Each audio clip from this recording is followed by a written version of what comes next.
다시 한번 화요기대에 오신 여러분 모두를 진심으로 환영합니다. 네.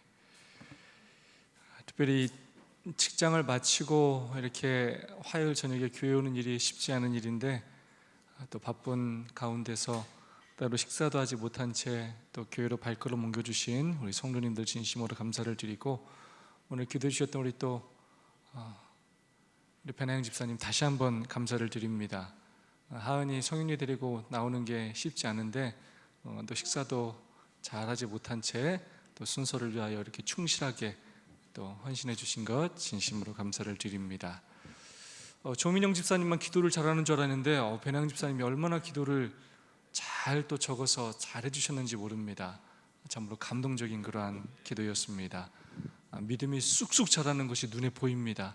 장로님 말씀처럼 때로는 먼저 된 자가 나중되고 또 나중된 자가 먼저 되기도 하는 것 같습니다. 저희들이 다시 한번 저희들의 신앙을 돌아보고 또 더 열심을 낼 수 있는 이 시간이 될 수 있기를 소망합니다. 우리 옆사람과 뜨겁게 사랑과 소망을 담아서 인사하고 시작할까요? 하늘까지 함께 갑시다. 오늘도 인사해 주시면 감사하겠습니다.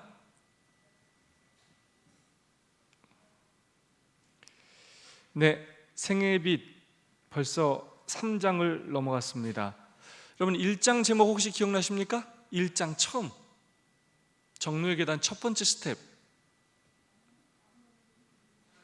인류를 위한 하나님의 사랑. 네, 우선 하나님의 사랑이 먼저 나와요. 우리 하나님께서 이 인류를 얼마나 사랑하시는지, 그래서 이 인류를 창조하셨을 뿐만 아니라 또한 두 번째 장 기억나십니까? 제2장 제목, 죄인에게 필요한 그리스도. 이제 죄를 지어서 죽을 수밖에 없게 되었을 때 인류를 너무나 사랑하신 하나님께서 누구를 보내셨어요? 예수 그리스도를 보내셨다는 것입니다. 그래서 우리가 이제 누구 없이는 살 수 없다고요? 예수 그리스도 없이는 우리는 이 땅에서도 살 수 없고 영원한 생명을 누릴 수가 없다는 것입니다. 이제 세 번째 스텝, 세 번째 계단에 우리는 올라서고 있습니다. 제목이 뭡니까? 제3장 회개. 하나님께서 당신의 놀라운 사랑을 보여주시고 예수 그리스도를 우리에게 보내주셨기 때문에 죄인에게는 이제 그리스도가 필요한데, 그 예수 그리스도께 우리가 어떻게 나아갈 수 있는지에 대하여 3장은 이야기하고 있습니다. 회개. 자, 오늘은 소제목 첫 번째 제목입니다. 소제목 뭡니까? 회개에 대한 잘못된 생각들. 회개에 대한 잘못된 생각들. 제가 이 챕터를 묵상하면서 이런 생각이 들었어요. 여러분, 회개에 대한 요즘 그리스도인의 태도가 어떨까를 제가 생각해 보니까 첫 번째, 회개를 하지 않는 것 같아요.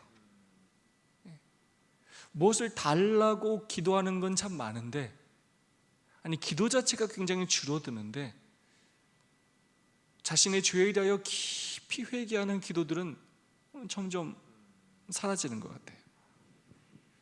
신앙을 하면 할수록 사도 바울처럼 내가 죄인 중에 괴수다라는 생각보다는 나는 의롭고 나는 이 정도면 됐고 내 경험으로 또 지금까지 나의 행위로서 자꾸 내 죄는 잃어버리고 그것을 내세우면서 나의 의를 드러낼 때가 많아진다는 생각을 하게 되었습니다.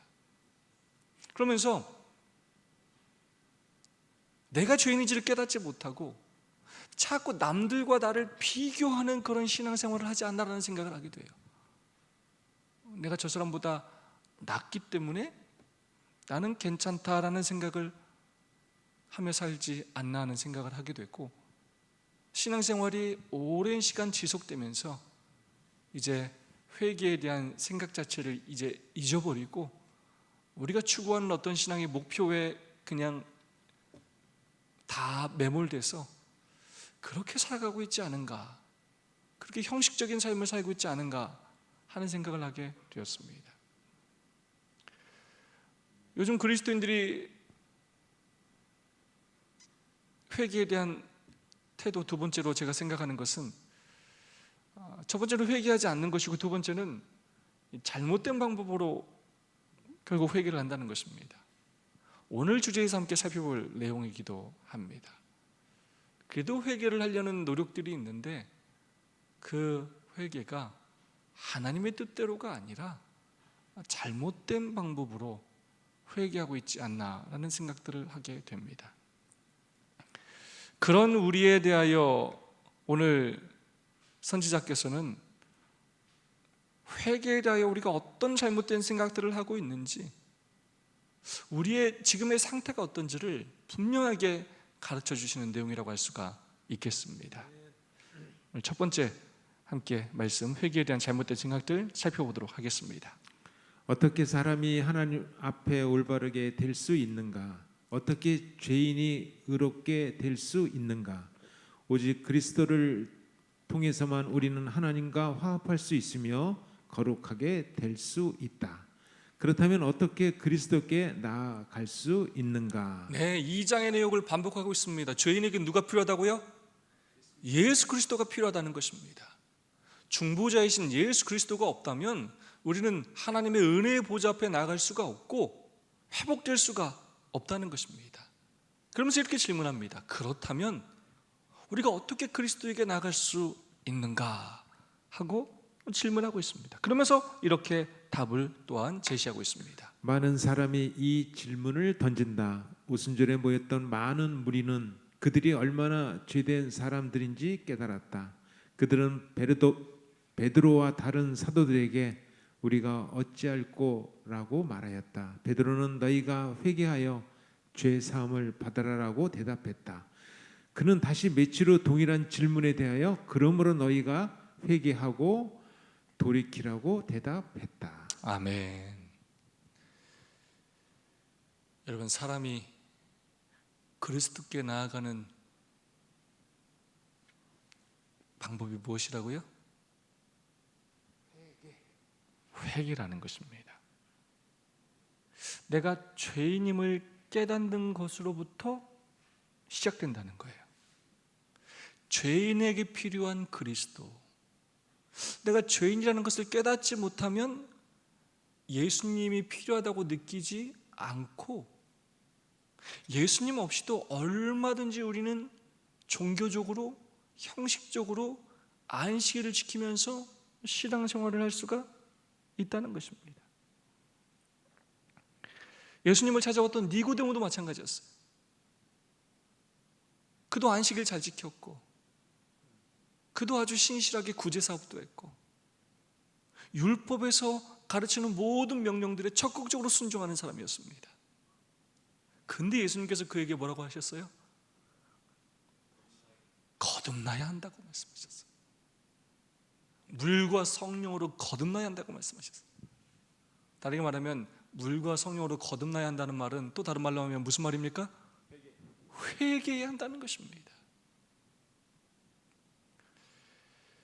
여기에 오순절에 모였던 많은 무리들, 이 사람들 또한 굉장히 종교적인 열심을 가진 사람들이었어요. 아주 하나님을 잘 믿는 사람이었어요. 신실한 사람들이었어요. 그런데 그들에게 베드로가 뭐라고 했다고요? 어떻게 해야 합니까? 라고 할 때 뭐라고 했다고요? 네, 회개하여 죄의 사함을 받아야 한다 라고 이야기했습니다.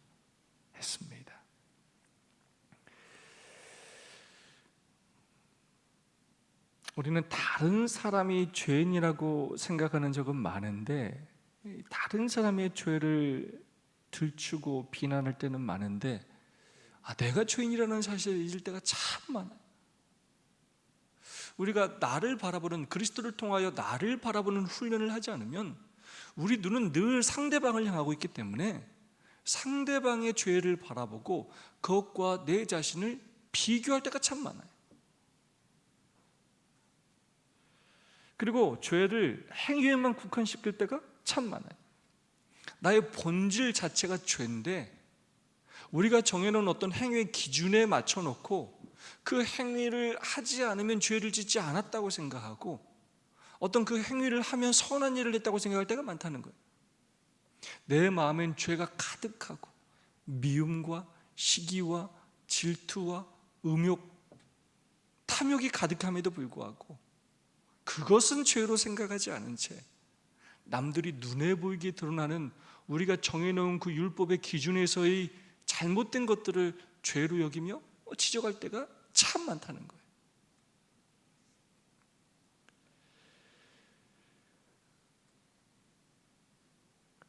예수님께 나아가는 길은 내가 죄인임을 깨닫는 것부터 시작된다는 것입니다. 다시 한번 돌아보자면 오늘 우리의 가장 큰 문제는 내가 죄인이라는 사실을 너무나 잊는다는 것입니다. 그리고 죄를 너무나 가볍게 대한다는 것입니다. 그렇게 하는 것이 너무 일반화되고 일상적이고 남들이 다 그렇게 산다고 생각하기 때문에 그렇게 사는 것에 아무런 꺼리낌과 부담이 없어진다는 거예요. 죄의 문제에 대하여 이야기하기를 회피하고 하나님께서 우리에게 주실 축복만 강조한 채 더 편하고 은혜 받고 더 내가 누릴 유익에 대해서만 강조하는 신앙생활을 하게 된다는 것입니다. 오늘 우리는 하나님 앞에 우리 또한 이렇게 기도해야 합니다. 우리가 어떻게 해야 합니까? 하나님, 제가 어떻게 해야 합니까? 우리는 하나님께 어떻게 해야 합니까? 라고 말하기보다는 늘 다른 사람이 뭘 어떻게 해야 되는지에 관심이 많아요. 내가 하지 못하는 것에 대해서는 늘 자기 정당화를 하고 어쩔 수 없다고 생각하면서 다른 사람에 대해서는 비난할 때가 참 많다는 것입니다. 우리가 어떻게 해야 합니까? 하나님, 제가 어떻게 해야 합니까? 다른 사람이 아니라 내가 어떻게 해야 하는지 하나님께 무릎 꿇고 우리의 삶을 하나님 앞에 내어놓는 일이 필요하다는 것입니다. 내가 얼마나 하나님의 뜻에 합당하지 않은 삶을 살고 있는지 깨달아야 돼요. 너무나 이제 이 신앙 패턴이 이렇게 굳어져서 그냥 이렇게 사는 게 너무 당연하고 이것 하는 것도 힘들게 느껴지는 우리의 삶이 하나님 보시기에 얼마나 죄된 삶이고 하나님이 가슴 아파하시는 삶인지를 알아야 한다는 것입니다. 내가 얼마나 내 뜻대로 살고 있는지, 내가 얼마나 이기적으로 살고 있는지, 내가 여전히 죄 가운데 얼마나 깊이 빠져 살고 있는지 깨달아야 한다는 것입니다. 침례 요한의 그 기별이 회개하라 천국이 가까웠느니라 라고 외쳤던 것처럼 이제 예수님이 재림하시기 전에 우리가 우리 스스로에게 외쳐야 하는 기별 또한 회개하라 천국이 가까웠느니라 라는 기별이고, 그렇게 회개하여 거듭남을 경험한 우리가 이웃들에게 외칠 수 있는 기별이 바로 또한 회개하라 천국이 가까웠느니라 라는 기별이 되어야 한다는 것입니다. 다음 말씀입니다. 회개한다는 것은 죄에 대하여 슬퍼하고 죄에서 떠나는 것을 의미한다. 죄가 얼마나 가증한지 깨닫지 못하면 죄를 버릴 수 없게 된다. 죄에서 돌아서기로 작정하기 전에는 우리 생에 진정한 변화가 생길 수 없다. 여러분, 죄를 대하는 태도가 우리의 구원을 결정하게 됩니다. 죄를 얼마나 미워하고 반대로 율법을 얼마나 사랑하는지가 결국 우리의 구원을 결정하게 됩니다. 이번 3장 회개에 대한 챕터를 다루면서 지금 회개에 대한 정의를 가장 자세히 내려준 부분이 바로 이 부분이에요. 자, 회개의 뜻이 뭐라고요? 죄에 대하여 슬퍼하고, 첫 번째, 죄에 대해서 뭐 하는 것이라고요? 가슴을 찢으며 한탄하고 슬퍼하는 것이고, 두 번째, 그 죄에서 떠나는 것, 죄에서 등을 돌이키는 것을 의미한다는 것입니다. 죄가 얼마나 가증한 것인지 깨닫지 못하면 죄를 버릴 수가 없게 된다는 것입니다. 내가 얼마나 큰 죄인인지를 알지 못하면 죄를 슬퍼할 수가 없게 되고, 죄가 얼마나 악한 것인지 알지 못하면 슬퍼할 수가 없게 되고, 죄에서 떠날 수 없다는 거예요. 다르게 말하자면 우리가 죄를 떠나지 못하는 가장 중요한 이유는 이런 뭘 것 같습니까? 우리가 죄를 사랑한다는 거예요. 우리가 죄를 뭐 한다고요? 사랑한다는 거예요. 나는 아무리 아니라고 말해도 그 롯의 처가 그 소돔을 떠나지 못했던 이유는 그 소돔을 뭐 했기 때문이라고요?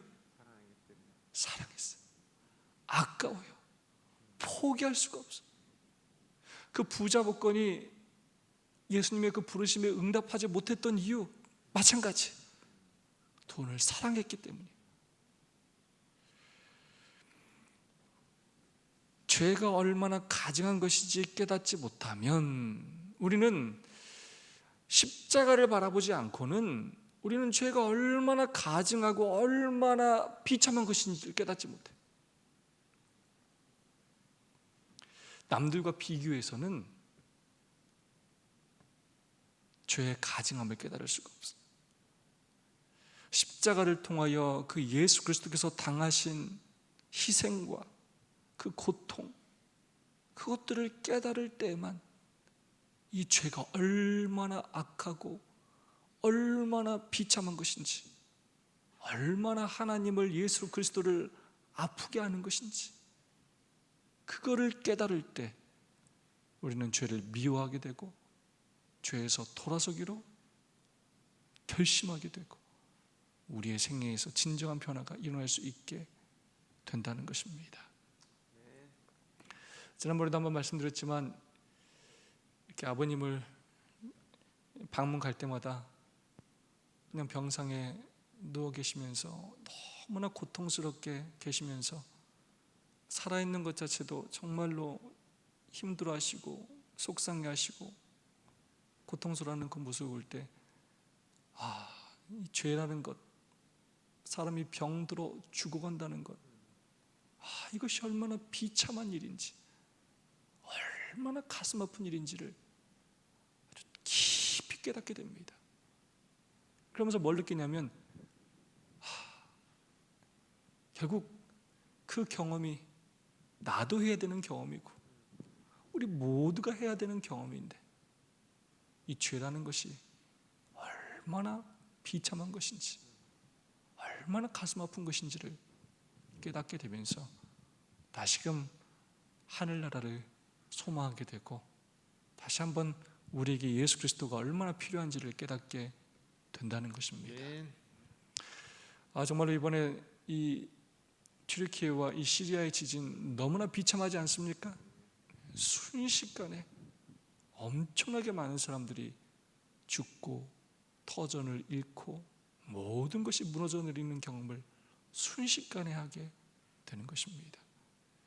그런 천연계 앞에, 그런 자연의 재해 앞에 정말로 우리 인간이 아무것도 아니라는 것을 그제서야 깨닫게 되고 그 모든 것들이 무너져 내리는 그 순간에서야 우리가 쌓아놓은 모든 것들이 결국 아무것도 아니라는 것을 깨닫게 된다는 것입니다.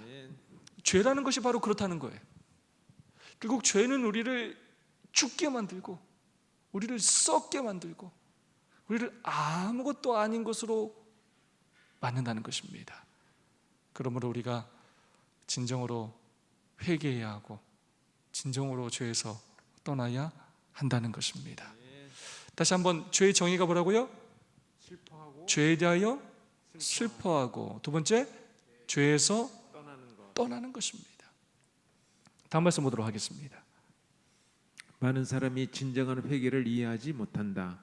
수많은 사람이 죄를 지은 것을 후회한다. 그들이 저지른 잘못으로 인해 고통이 이르러 올까 두려운 나머지 그들은 행동을 고치기도 한다. 그러나 그것은 진정한 회개가 아니다. 그것은 성경이 말하는 그런 회개가 아니다. 그 사람들은 다만 죄가 그들에게 가져다 줄 고통 때문에 한탄하는 것이지 죄 자체에 대하여 한탄하는 것이 아니다. 네, 회개가 무엇인지, 예수 그리스도께 나아가는 방법, 회개에 대해서 배우는데 회개에 대한 잘못된 생각이 무엇인지 이제 구체적으로 얘기하고 있습니다. 자, 다시 한번, 회개의 뜻이 뭐였습니까?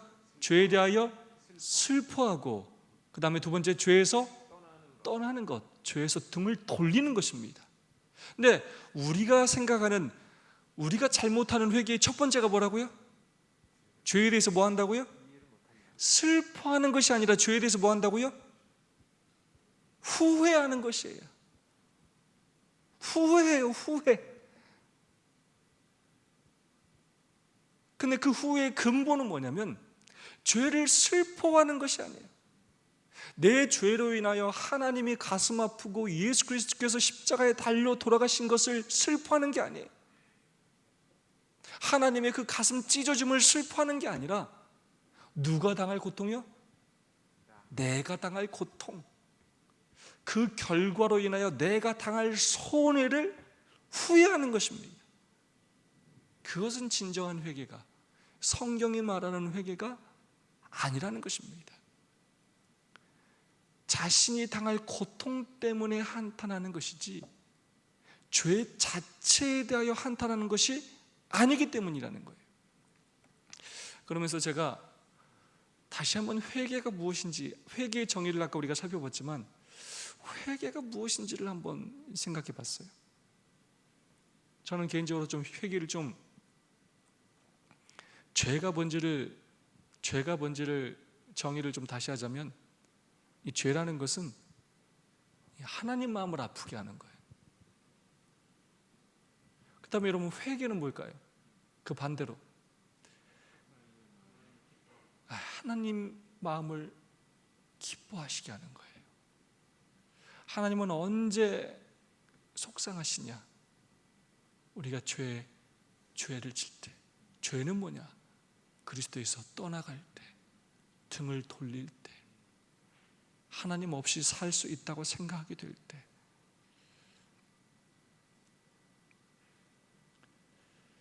우리가 얼마나 하나님의 마음을 아프게 하며 살고 있는지.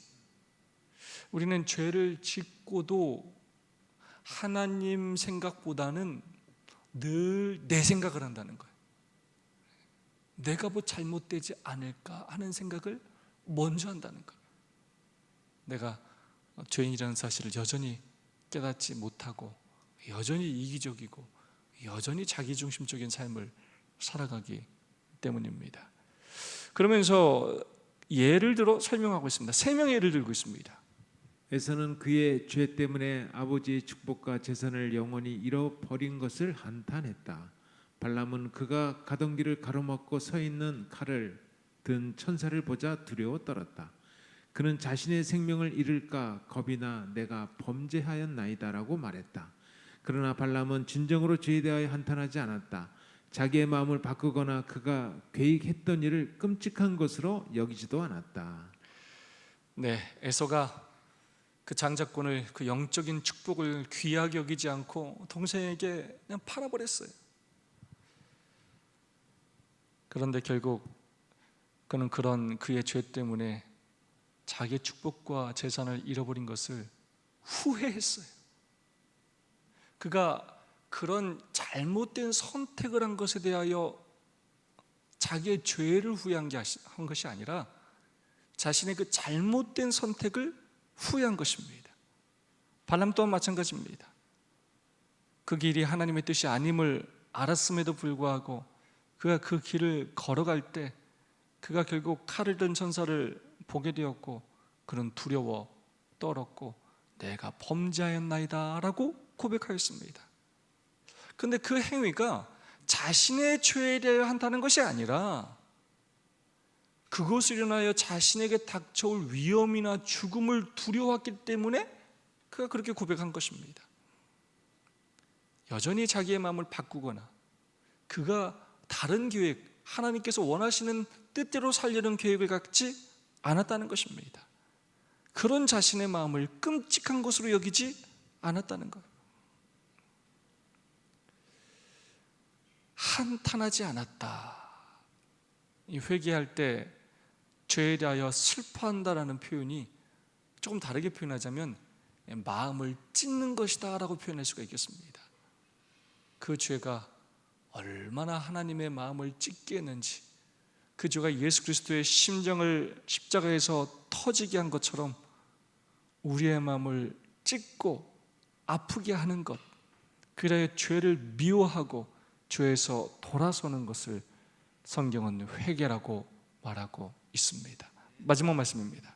가룟 유다는 예수를 죽이고자 작정한 자들에게 그의 주님을 팔았다. 그 후에 이렇게 울부짖었다. 내가 무지한 피를 팔고 죄를 범하였도다. 그는 벌에 대한 엄청난 공포에 사로잡힌 나머지 죄책감에 눌려 이런 고백을 하지 않을 수 없었다. 유다는 자기가 저지른 행동 때문에 겪게 될 고통을 두려워했다. 하지만 완전하신 하나님의 아들을 팔고 죽기까지 내몰았다는 잘못에 대하여 절실하고 가슴이 터질 듯한 비통함을 느끼지 않았다. 그는 예수 곧 이스라엘의 거룩한 분으로부터 등을 돌린 데 대하여 진정으로 슬퍼하지 않았다. 아멘. 네. 마지막 세 번째, 가룟 유다의 예를 들고 있습니다. 가룟 유다는 예수님을 팔았습니다.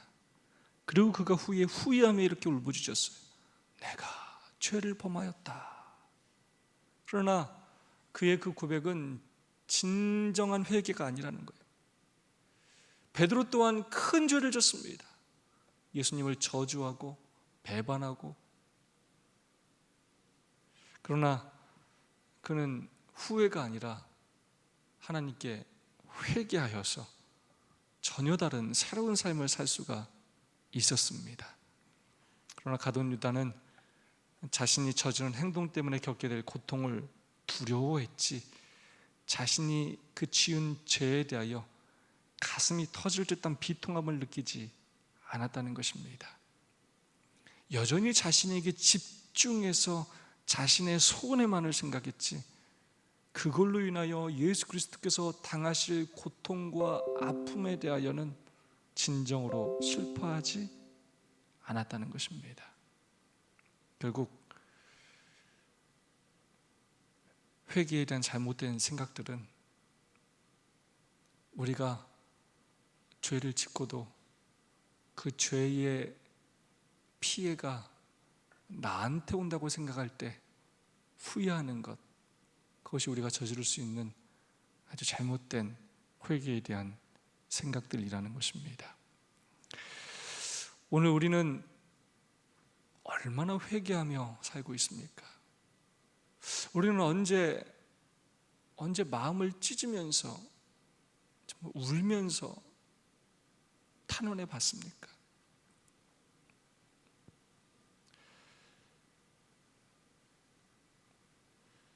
우리가 얼마나 예수님의 마음을 아프게 하며 살고 있습니까? 우리의 회개하지 않는 삶을 다시 한번 돌아보고, 우리가 십자가를 다시 한번 깊이 바라보고, 또 나의 죄를 십자가를 통하여 깨닫고, 나로 인해 여전히 아파하시고 슬퍼하시는 그 예수님을 더 이상 가슴 아프게 하지 않기 위하여 하나님을 기쁘시게 하는 삶을 살기로 결심하는 우리 모두가 되었으면 좋겠습니다. 그렇게 함으로 죄에 대하여 더 민감해짐으로 아주 작은 것조차도 또 하나님의 뜻대로 살기 위해서 애쓰고 노력하는 그런 죄에 대하여 더욱더 민감한 우리 그리스도인들이 될 수 있기를 간절히 소망합니다. 제가 아주 좋아하는 찬양입니다. 함께 찬양으로 은혜 받도록 하겠습니다.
돌아오라 라는 그 예수님의 하나님의 그 호소가 느껴지지 않으십니까?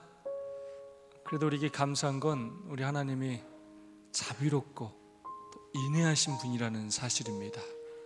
은혜가 풍성하신 분이라는 사실입니다.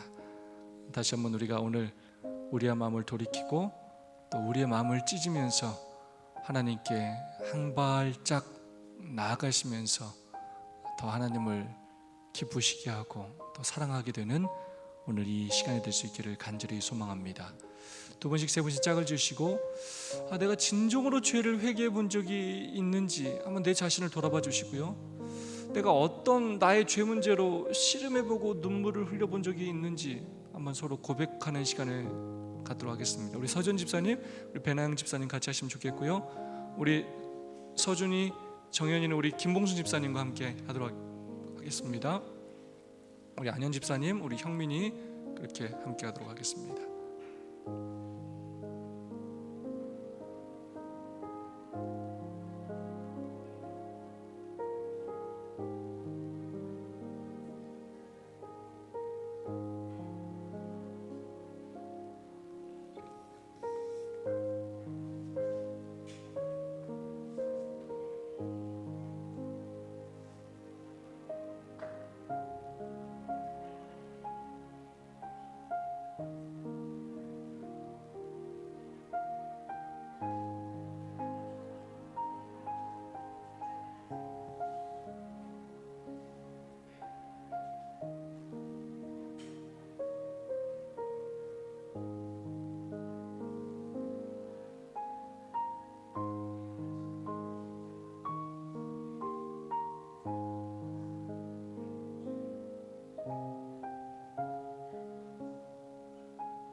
단기 묵상 기도하시고 화요 기도를 마치겠습니다.